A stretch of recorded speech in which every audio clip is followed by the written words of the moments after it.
ചെയ്യുമ്പോഴും ഞങ്ങൾ പരസ്പരം പ്ലാൻ ചെയ്യാറുണ്ട് എന്ത് സംസാരിക്കണമെന്നൊക്കെ. ചിലപ്പോൾ നാച്ചുറലായിട്ട് കാര്യങ്ങൾ പറയും. അപ്പോൾ ഞങ്ങൾ രണ്ടുപേരും പ്ലാൻ ചെയ്തു, ഇന്ന് ആശയുടെ ഫ്ലാറ്റിലാണ് പരിപാടി. അപ്പോൾ പരമാവധി ആശയെ സംബന്ധിച്ച കഥകൾ, ആശയെ പുകഴ്ത്തുന്ന സംഭവങ്ങൾ, ആശ ഏറ്റവും നല്ല അഭിനേത്രിയാണോ, നാഷണൽ അവാർഡ്. അതായത് ഞാൻ ടൈറ്റിൽ വരെ ഗൂഗിളിലായിട്ട് പ്ലാൻ ചെയ്തു, നാഷണൽ പാർക്കിൽ നിന്നും നാഷണൽ അവാർഡിലേക്ക്. അങ്ങനെ വരെ ഞങ്ങൾ പ്ലാൻ ചെയ്തു. കാരണം ആശയല്ലാതെ വേറെ ഏത് വിഷയം പറഞ്ഞാലും ഇവിടെ എറിക്കത്തില്ല എന്ന് ഗൂഗിളിൽ. സത്യം പറഞ്ഞാൽ എനിക്ക് സിനിമയെ പറ്റി പറയണമെന്നുണ്ടായിരുന്നു, ഒരുപാട് കാര്യങ്ങൾ പറയണമെന്നുണ്ടായിരുന്നു. അപ്പൊ എനിക്ക് ഈ സംസാരിക്കുന്ന സ്ഥലത്ത് എന്റെ ചുറ്റിരിക്കുന്ന ആൾക്കാർക്ക് സന്തോഷം കിട്ടണം, അല്ലെങ്കിൽ ഞാൻ സംസാരിക്കുമ്പോൾ മറ്റൊരാൾക്ക് സന്തോഷം കിട്ടണം എന്ന് ആഗ്രഹിക്കുന്ന ഒരാളാണ് ഞാൻ. എനിക്ക് ഈ സിനിമയെ പറ്റി പറയണമെന്നുണ്ട്, പക്ഷെ ഇന്ന് ആശയെ പറ്റി മാത്രം പറയാം, പിന്നെ സിനിമയെ പറ്റി പറയാം. ഈ ആശയെ പോലും ഞാൻ ഒരു കാരണവശാലും പരിചയപ്പെടുന്ന ആളല്ല ആശ. ഈ ആശയെ പോലും ഞാൻ പരിചയപ്പെട്ടിട്ടുണ്ട് ഒരു 10-11 വർഷം മുമ്പ്. നിയോ സ്കൂളിന്റെ അതെ ലോയി സാറിന്റെ പടം ഡബ് ചെയ്ത് കഴിഞ്ഞപ്പോ സിബി സാറിന്റെ ഒരു കൺട്രോളർ എന്നെ വിളിച്ചിട്ട് പറഞ്ഞു, ഒരു ചെറിയൊരു ഫിലിം സ്കൂളിന്റെ ഒരു ചെറിയൊരു ആരോ പഠിക്കുന്ന ഒരു ഷോർട്ട് ഫിലിമോ പരിപാടിയാണ്, അവിടെ ഒന്ന് അഭിനയിക്കണം, ചെറിയ സംഭവമാണ്. അപ്പൊ ലോയി സാറിനെ പരിചയപ്പെട്ടിട്ട് സിബി സാർ എന്നെ വിളിച്ചതാണ്. അപ്പോൾ അവിടെ വന്ന് അന്ന് എന്തൊക്കെയോ ഞാനും ആശ അഭിനയിച്ചു, എന്താണെന്ന് എനിക്ക് ഓർമ്മയില്ല, ആശയ്ക്ക് ഓർമ്മയില്ല. എനിക്ക് ഓർമ്മയില്ല, സത്യം ഓർമ്മയില്ല. അത് കഴിഞ്ഞിട്ട് പിന്നീട് ഞങ്ങൾ കാണുമ്പോൾ അത് പറയാറ്, പണ്ട് നമ്മൾ തമ്മിൽ അഭിനയിച്ച ഓർമ്മയുണ്ടോ എന്ന് ചോദിച്ചപ്പോൾ എനിക്ക് സത്യം പറഞ്ഞാൽ നമ്മൾ തമ്മിൽ പരിചയമുണ്ടെങ്കിലും ആ സംഭവം ഓർമ്മയില്ല. അപ്പൊ അതിനുശേഷം പിന്നീട് ആശ ലൊക്കേഷനിൽ വന്നപ്പോൾ ആശയ്ക്ക് 2 ദിവസം ആശ വന്നിട്ട് 2 ദിവസം കഴിഞ്ഞിട്ടാണ് ഞാൻ വന്നത്. അപ്പൊ എൻ്റെ ഒരു സംഭവം പറയാമെങ്കിൽ, ഞാനിങ്ങനെ നടനാവാമെന്നുള്ള പ്രതീക്ഷയിൽ മുടി വളർത്താൻ പറഞ്ഞു, താടി വളർത്താൻ പറഞ്ഞു, എല്ലാം അടിപൊളിയായിട്ട് ചെയ്യാമെന്ന് പറഞ്ഞു. അപ്പോ എൻ്റെ വൈഫ് എന്നോട് പറഞ്ഞു, ഏട്ടാ എന്തായാലും ഈ സിനിമയിൽ അഭിനയിക്കുക, കാരണം നിങ്ങൾ പല സിനിമയിലും ഡബിങ് ആർട്ടിസ്റ്റ് അല്ലേ, ഒരുപാട് കഥാപാത്രങ്ങൾക്ക് ശബ്ദം കൊടുക്കുന്ന ആളല്ലേ, അഭിനയത്തിൽ എന്തെങ്കിലും ഒരു പോരായ്മ പറ്റിയാൽ നിങ്ങളുടെ ശബ്ദം വെച്ച് മേക്കപ്പ് ചെയ്യാൻ പറ്റുമല്ലോ എന്ന് പറഞ്ഞു. അപ്പൊ ഞാനും മനസ്സിലായി, ശരിയാണല്ലോ, ശബ്ദം ഒരായുധമാണ്, പ്രയോഗിക്കാൻ. പക്ഷേ ഈ സിനിമയിൽ ശബ്ദം പോയിട്ടൊന്ന് ചലിക്കാനും ഒന്ന് കണ്ണ് തുറന്നിട്ട് ഞാൻ മനോജനോട് ഞാൻ ചോദിച്ചു, മനോട്ടെ കണ്ണൊന്ന് അനക്കിക്കോട്ടെ എന്ന് കാല് പിടിച്ച് ചോദിച്ചു. ഞാൻ കണ്ണൊന്ന് അനക്കിക്കോട്ടെ, നീ അനങ്ങരുത്. അപ്പോൾ എനിക്കൊന്നും ചെയ്യാൻ പറ്റില്ല. പിന്നെ അതിനുശേഷം ഞാൻ ചോദിച്ചു, കൈ എടുക്കാവോ? കൈക്ക് എടുക്കുന്നതിനൊക്കെ പരിധിയുണ്ട്, ലിമിറ്റുണ്ട്. അപ്പോ ഞാൻ മനസ്സിൽ വിചാരിച്ചു, ദൈവം ആദ്യം ഒരു സിനിമ കിട്ടി, അതാണെങ്കിൽ ഡയലോഗും ഇല്ല, ആരുമാണ് തിരിച്ചറിയത്തും ഇല്ല.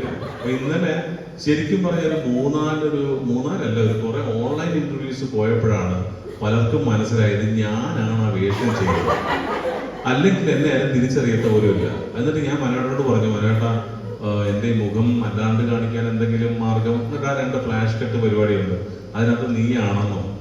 അപ്പോൾ ഞാൻ അതിനകത്ത് ഡയലോഗ് പോലും 2 ഡയലോഗ് ഞാൻ പറഞ്ഞു, ഞാൻ എന്റെ സ്വന്തം മുഖത്തിന് ഡബ് ചെയ്യുമ്പോൾ എനിക്ക് കിട്ടുന്നൊരു സാറ്റിസ്ഫാക്ഷൻ ഉണ്ടല്ലോ, അപ്പൊ അത് ഡബ് ചെയ്യാൻ 2-3 സാധനം ഉണ്ടെന്ന് പറഞ്ഞു.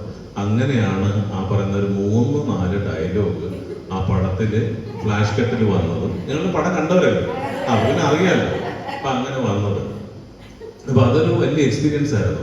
ഇതിന്റെ ഫസ്റ്റ് ലുക്ക് പോസ്റ്റ് വന്നപ്പോഴും ഭയങ്കര കോമഡി ഉണ്ടായി. ഞാൻ വലിയ സന്തോഷത്തിൽ എന്റെ ഭാര്യയ്ക്ക് ഇത് അയച്ചു കൊടുത്തു. എല്ലാവരും എടുത്ത് സ്റ്റാറ്റസ് ഇട്ടു. അവള് എസ്.എൻ. കോളേജിൽ അസിസ്റ്റന്റ് പ്രൊഫസറാണ് ഇംഗ്ലീഷില്.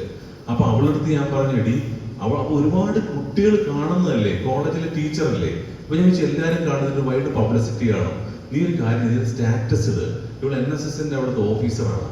അപ്പോൾ ഞാൻ പറഞ്ഞു, നീ NSSന്റെ ഗ്രൂപ്പിലിട്, മറ്റു നിങ്ങളുടെ കോളേജിൽ എന്തൊക്കെ ചെയ്യും അതെല്ലാം ചെയ്യുന്ന പറഞ്ഞപ്പോൾ ഇവൾ എടുത്തു അതിൽ എൻ്റെ അടുത്ത് പറയാൻ ഡയലോഗാണ്, എന്റെ പൊന്നേട്ടാ ഇതെടുത്ത് ഇട്ട് കഴിഞ്ഞാൽ വിചാരിക്കും എന്റെ ഇത്രയും വലിയൊരു കിളവന്റെ ഭാര്യയാണ് ഞാൻ, ഭർത്താവിന് ഇത്രയും പ്രായം ഉണ്ടാവോ എന്ന് വിചാരിക്കും. ഞാൻ പറഞ്ഞടി അത്. അപ്പൊ അങ്ങനെ അവൾ ഇട്ടില്ല. ഇപ്പൊ ഓൺലൈൻ ഇന്റർവ്യൂസ് ചാവറാളായി എല്ലാ ഗ്രൂപ്പിലും ഇടുന്നുണ്ട്. കാരണം അതിനകത്ത് നമ്മൾ എന്തെങ്കിലും പറയുന്നതൊക്കെ ആൾക്കാർ ചിരിക്കുന്നുണ്ട്. അപ്പൊ അത് അങ്ങനെ ഒരു സംഭവം. പിന്നെ ഞങ്ങള് ഇന്ന് വരെ പുറത്ത് പറയാത്ത ഒരു കാര്യം കൂടെ പറയാണ്. ഞാനും ഗൂഗിളിനും കൂടി നമ്മുടെ വിനോദ് ഭായ് അത് മനോജ് ചേട്ടന്റെ അനിയൻ. പുള്ളിക്ക് ഞങ്ങളൊരു പേരിട്ടിരുന്നു. ഇതുവരെ ആർക്കും അറിഞ്ഞുകൂടാ. ആ പേര് ഇന്ന് ഫംഗ്ഷനിൽ വെച്ച് ഞങ്ങള് അത് പറഞ്ഞുതരാം. അപ്പോ അതായത് ആ ഒരു ഞങ്ങളിട്ടൊരു പേരാണ്. അപ്പൊ ആ പേരെന്ന് പറഞ്ഞു കഴിഞ്ഞാൽ മറ്റൊന്നുമല്ല, ഞങ്ങൾ അവിടെ ചെല്ലുമ്പോൾ ആശ ഇങ്ങനെ ഈ ക്യാരക്ടർ ചെയ്യാനുള്ള ബുദ്ധിമുട്ട് ആശയ്ക്കുണ്ട്. എന്റെയാണ് ആദ്യത്തെ സിനിമ, ഇതെങ്ങാണ് അഭിനയിക്കാതിരുന്നു കഴിഞ്ഞാൽ എന്റെ ചാൻസ് പോയി, പടം നിന്ന് പോകുമല്ലോ എന്ന് പറഞ്ഞ് ഞാൻ സർവ്വദൈവങ്ങളെയും വിളിച്ച് ഞാനൊരു സൈഡ്, ആശയാണെങ്കിൽ വേറൊരു ബൈബിൾ കൊടുത്ത് ഒരു സൈഡിൽ ഓമ്പം പ്രാർത്ഥന, ഗോകുലനാണെങ്കിൽ എന്ത് ചെയ്യണമെന്ന് അറിയാൻ വേറെ സർവ്വദൈവങ്ങളെയും വിളിച്ച് വേറൊരു സൈഡിൽ. കാരണം ഗോകുലനും ഒരു നല്ല അഭിനയ സാധ്യതയുള്ള വേഷം. ഞാനും ഗോകുലനും ശരിക്കും പറഞ്ഞാല് ആശ കരയുമ്പോൾ ഞങ്ങൾ അടുത്തൊക്കെ പോയി ഇങ്ങനെ നോക്കും.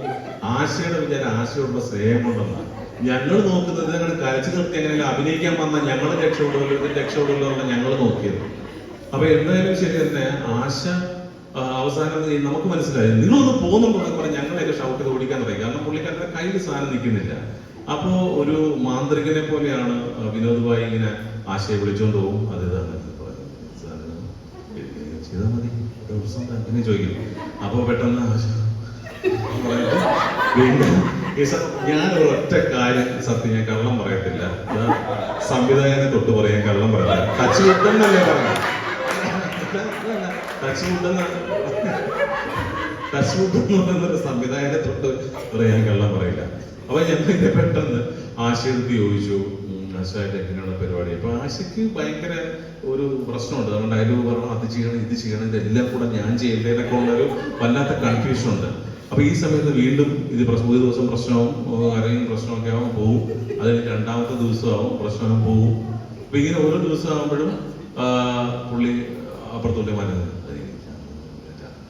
ചെയ്യുമ്പോൾ ചെയ്തിട്ട് കിട്ടത്തില്ലേ, പേടിക്കേണ്ട കാര്യമില്ല. വീണ്ടും തെറ്റിച്ച് വരും. അങ്ങനെ ഞാനും ഗോകുലിനെ സംസാരിക്കുമ്പോൾ ഞാൻ പറയും, ആശ എന്തായി അത് വർക്ക് ചെയ്യിച്ചോണ്ടിരിക്കുക. മനോജേട്ടൻ ചിലപ്പോൾ അവന്റെ ദേഷ്യം വരും. അപ്പൊ വിനോദേട്ടൻ വർക്ക് ചെയ്യിച്ചോണ്ടിരിക്കുക, ആശയെ വർക്ക് ചെയ്യിച്ചോണ്ടിരിക്കുക. അങ്ങനെ ഞങ്ങൾ വിനോദേട്ടൻ ഒരു പേരിട്ടു, ആശ വർത്തർ.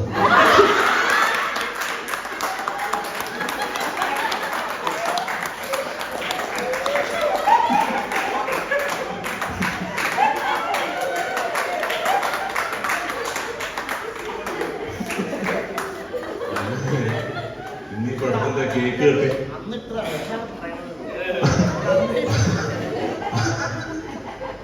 അങ്ങനത്തെ പേരാണ്. ഇന്നാണ് ആ പേരിന്റെ ഔപചാരികമായിട്ടുള്ള ഉദ്ഘാടനം നടത്തിയത്. പിന്നെ അത് മാത്രമല്ല, ഇതിനകത്ത് ഭയങ്കര കോമഡി ഉള്ള സാധനം എന്ന് പറഞ്ഞു കഴിഞ്ഞാല്, അല്ലല്ല ആ കോമഡി കൂടെ എനിക്ക് പറയണം, എന്നിട്ട് ഞാൻ പോകത്തുള്ളൂ. ആശ സുഖമില്ലാതെ ഈ കയ്യും കാലും തളർന്നു കിടക്കുന്ന എന്നെ കെട്ടിപ്പിടിക്കുന്നത് ഉമ്മ തരുന്ന രണ്ട് സീനുണ്ട്. എന്റെ ദൈവമേ, ഞാൻ സിനിമയിൽ അഭിനയിക്കാൻ വന്ന ഞാൻ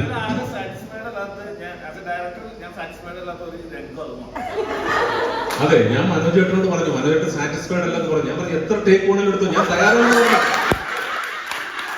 എന്നിട്ട് വെറും 3-4 ടേക്കിൽ ഒതുക്കി. അത് പോട്ടെ.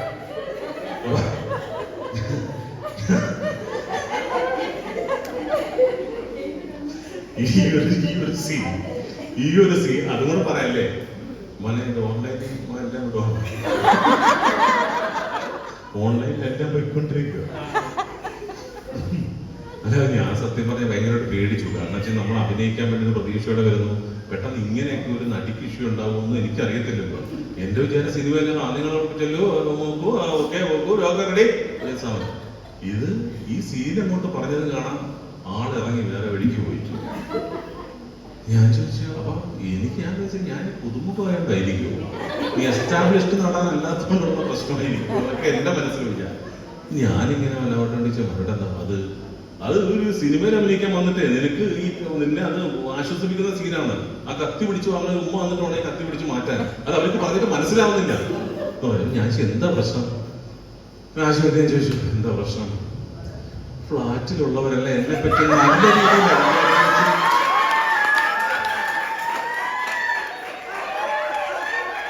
വീണ്ടും ടച്ച് മനോജേട്ടൻ ഫ്ലാറ്റിലുള്ള എല്ലാവരും എന്നെ പറ്റി രഞ്ജിത്ത് നല്ല രീതിയിലാണ് വിചാരിച്ചു വെച്ചിരിക്കുന്നത്. പിന്നെ അത് മാത്രമല്ല എന്റെ മോൾക്ക് ഇതൊക്കെ കാണുമ്പോൾ ഭയങ്കര പ്രശ്നം ഉണ്ടാവും.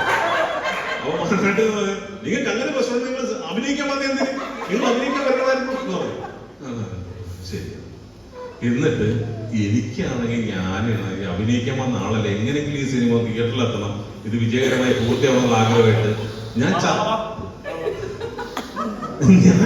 ഞാൻ ചത്ത പോലെ ഇങ്ങനെ കിടക്കും, ഒന്നും നോക്കാം. എന്തായാലും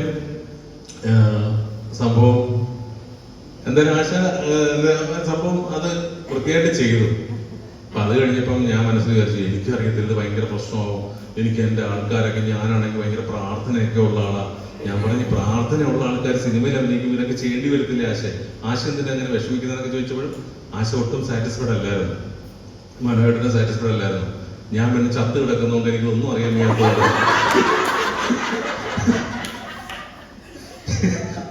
ഞാൻ ഒരു വിധത്തിൽ സംഭവം പരിപാടി കഴിച്ചു. അങ്ങനെയാണ് ഇതിന്റെ യഥാർത്ഥ സംഭവങ്ങൾ അത്രയാണ്. അപ്പോ നമ്മൾ പറഞ്ഞു വന്നത് ഇന്ന് നമ്മൾ ആശയുടെ ഫ്ലാറ്റിലാണ് ഇരിക്കുന്നത്. അപ്പൊ അതുകൊണ്ട് തന്നെ ആശയെ പറ്റി ഇത്രയും കാര്യങ്ങൾ പറയണമെന്ന് ഗോകുല പറഞ്ഞു, എന്നാൽ മാത്രമേ ഇവിടെ ഈ സംഭവം വർക്കാവത്തുള്ളൂ എന്ന് പറഞ്ഞു. എന്തായാലും സന്തോഷം. കാരണം ഏറ്റവും വലിയ സന്തോഷം എന്ന് പറഞ്ഞു കഴിഞ്ഞാൽ ഒരു ആരെങ്കിലും എന്തെങ്കിലും ഒരു പദവിയിലേക്ക് എത്തുമ്പോൾ നമ്മുടെ കൂടിയിരിക്കുന്നവരോ അല്ലെങ്കിൽ നമ്മുടെ നാട്ടുകാരോ വീട്ടുകാരോ പലരും അസൂയയോട് നോക്കിക്കാണുന്ന ഒരു പ്രവണതയാണ് പലയിടത്തും ഞാൻ കണ്ടിട്ടുള്ളത്. കുറെ പേര് സിൻസിയറായിട്ട് നമ്മുടെ സ്നേഹത്തിന് വേണ്ടി, നമ്മുടെ ഉയർച്ചയ്ക്ക് വേണ്ടിയിട്ട്, വളർച്ചയ്ക്ക് വേണ്ടിയിട്ടൊക്കെ ആഗ്രഹിക്കുന്ന ആൾക്കാരുണ്ട്. പക്ഷെ പല ആൾക്കാരും ചിലപ്പോൾ നമ്മൾ രക്ഷപ്പെടുവാണല്ലോ, അവനങ്ങ് രക്ഷപ്പെട്ടല്ലോ എന്ന് ചിന്തിക്കുന്ന ആൾക്കാരും കാണും. അപ്പോ എൻ്റെ അടുത്ത് എൻ്റെ ഭാര്യ ഇന്ന് തന്നെ വിളിച്ചു തുടങ്ങി, ഏട്ടാ പടം കണ്ടു, ഒരാൾ കണ്ടിട്ട് തുടങ്ങി, ഏട്ടനെ വേണ്ട വിധത്തിൽ ഉപയോഗിച്ചിട്ടില്ല എന്ന് പറഞ്ഞു. അപ്പൊ ഞാൻ പറഞ്ഞു എന്താണ് പുള്ളിയുടെ പ്രശ്നം എന്ന് ചോദിച്ചു. അപ്പൊ പറഞ്ഞ് പുള്ളിയുടെ കണ്ണനങ്ങുന്നില്ല. ഞാൻ പറഞ്ഞ് സംവിധായകനല്ലേ പറയുന്നത് കണ്ണനക്കരുത്, അപ്പൊ അതല്ല പുള്ളിയുടെ ശബ്ദം നല്ലായിരുന്നു, സിനിമയിൽ ഉപയോഗിക്കായിരുന്നു. ഞാൻ പറഞ്ഞു ഈ തളർന്ന് കിടന്ന് പാരാലിസിസ് വന്ന് കിടക്കുന്ന ആള് എങ്ങനെ സംസാരിക്കാൻ, അങ്ങനെ ഒരു സാധനം അതിനകത്തില്ല, നമുക്ക് അടുത്ത പടത്തിൽ നമുക്ക് സംസാരിക്കാം, അതല്ല പുള്ളിക്ക് എന്റെ ശബ്ദം കേട്ടേ പറ്റത്തുള്ളെങ്കിൽ എന്നെ ഫോൺ ചെയ്യാൻ പറയും, ഞാൻ പുള്ളിയോട് സംസാരിക്കാം, അല്ലാതെ മാർഗമില്ലല്ലോ നമുക്ക്. അപ്പൊ അടുത്ത സിനിമയില് ശബ്ദമുള്ള കഥാപാത്രം തരാമെന്ന് അല്ല, ഇതൊരു പ്രോസസ്സാണ്. നമ്മൾ ഈ ഒരു ആശയുടെ ഇത്രയും ഒരു ഫാമിലിയുടെ മുമ്പിൽ വെച്ചിട്ട് ശബ്ദമുള്ള നല്ലൊരു കഥാപാത്രം തരാമെന്ന് മനോജേട്ടൻ സത്യം ചെയ്യുന്നിടത്താണ് എന്റെ ഈ സംസാരം അവസാനിക്കുന്നത്.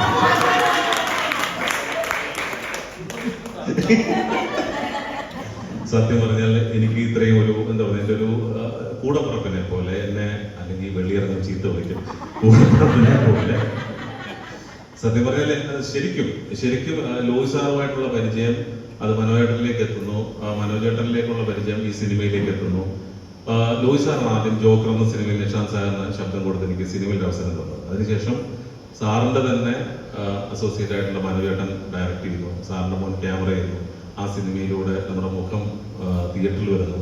സത്യം പറഞ്ഞാൽ ഒരു സാറിന്റെ ഒരു അനുഗ്രഹം, സാറിനെ പറ്റി സാറിന്റെ അനുഗ്രഹം തന്നെയാണെന്ന് വിശ്വസിക്കുന്ന ആളാണ് ഞാൻ. പിന്നെ മനോജേട്ടൻ നമ്മളെ എത്രത്തോളം ഒരു പുതിയ ആളായതുകൊണ്ട് ഡബിങ് നമ്മൾ ഒരു സ്റ്റുഡിയോയ്ക്ക് അകത്തിയുന്ന പരിപാടി, അഭിനയം വേറൊരു പ്രോസസ്സുമാണല്ലോ.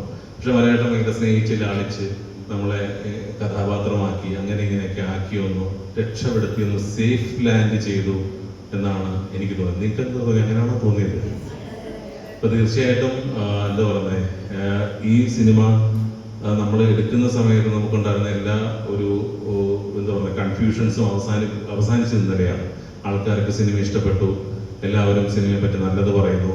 അപ്പോൾ കൂടുതൽ ആൾക്കാരിലേക്ക് സിനിമ എത്തണമെങ്കിൽ ആൾക്കാർ ഇത് പറഞ്ഞ തിയേറ്ററിലെ സമയത്തിന്റെ പ്രശ്നങ്ങളുണ്ട്, അതുപോലെ ഇനി OTT-യിൽ വരും, അങ്ങനെയൊക്കെ നമുക്ക് സിനിമ കാണാൻ പറ്റും. എന്നാലും ആശയ്ക്ക് അവാർഡ് കിട്ടും എന്നാണ് അവസാനം അത് പറഞ്ഞതിന്റെ കൈ കിട്ടുള്ളൂ.